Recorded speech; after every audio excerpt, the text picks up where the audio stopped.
And one may ask that why does Allah subhanahu wa ta'ala require the human beings to glorify Him?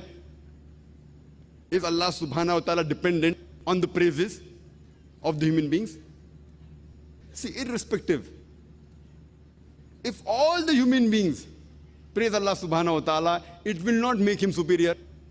And if not a single human being praise Him, yet it will not diminish Him. He is the same. Whether you say Allahu Akbar 1,000 times or 1,000,000 times, it will not make Allah greater. Or if you don't say Allahu Akbar also, it will not make Him less. He is the greatest, He'll remain the greatest. And Allah says in the Quran, in Surah Fatir, chapter 35, verse 15, that Allah subhanahu wa ta'ala doesn't require the human beings. It is we who require Him. It is the human beings who require Him, and He is worthy of all praises. Allah subhanahu wa ta'ala does not require creation. It is the creations who require Allah subhanahu wa ta'ala, and He is worthy of all praises. So the question is, why does He require us to praise Him?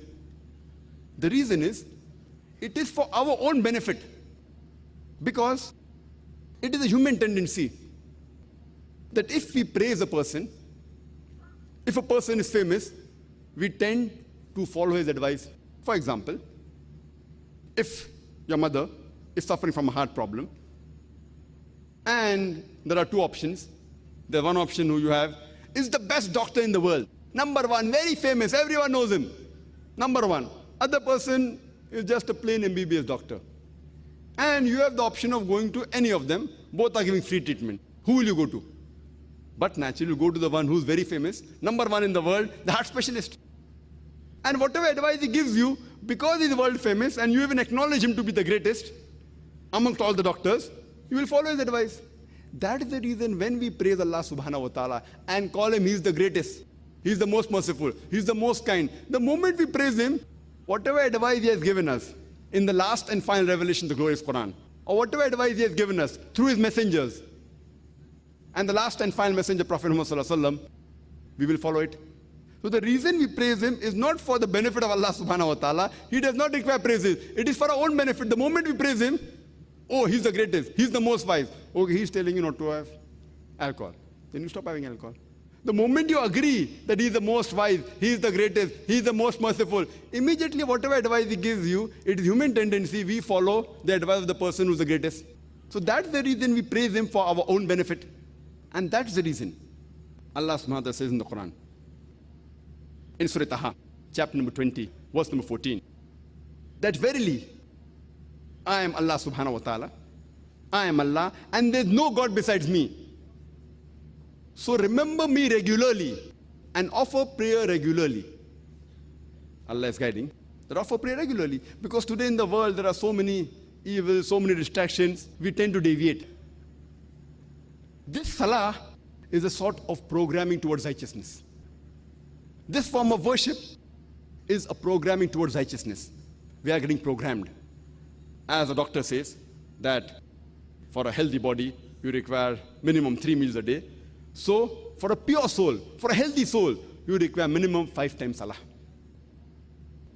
So, all forms of worship are benefit for us.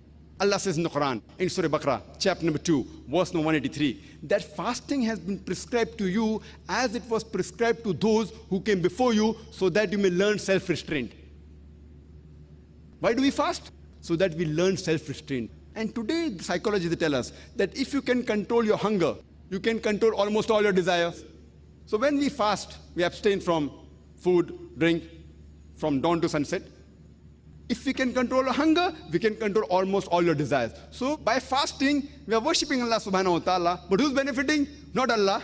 We are benefiting. We are learning to control our desires. And Allah says in the Quran, in Surah Ma'idah, chapter number 5, verse number 90, Ya ayyuhal lazina amanu, O you who believe, innamal khamru wal maisuru, most certainly intoxicants and gambling, wal anzabu wal azlamu, dedication of stones, divination of arrows, rijsum min amali shaitan, these are Satan's handiwork. Fashtanibu lalakum tuflihun. Abstain from this handiwork that you may prosper. Here we are being guided by Allah subhanahu wa ta'ala that, O you believe, most certainly intoxicants, gambling, dedication of stones, that idol worship, divination of arrows, that is fortune telling, these are Satan's handiwork. Abstain from it that you may prosper. And Allah says in the next verse, in Surah Ma'idah, chapter number 5, verse number 91, that Satan, he creates enmity and hatred between the human beings through intoxicants and gambling. And this takes you away from the remembrance of Allah subhanahu wa ta'ala. So Allah is guiding you. When you offer salah or when you read the Quran, that's a form of worship. When you offer salah, form of worship, you are getting guided. That steer away from intoxicants, from gambling. It is the Satan who uses this to create enmity between the human beings. And this will take you away from remembrance of Allah subhanahu wa ta'ala. All forms of worship, any act, any commandment that you follow of Allah subhanahu wa ta'ala is a form of worship. Any commandment of Allah subhanahu wa ta'ala a human being follows, it's a form of worship. As long as you do it in the right way.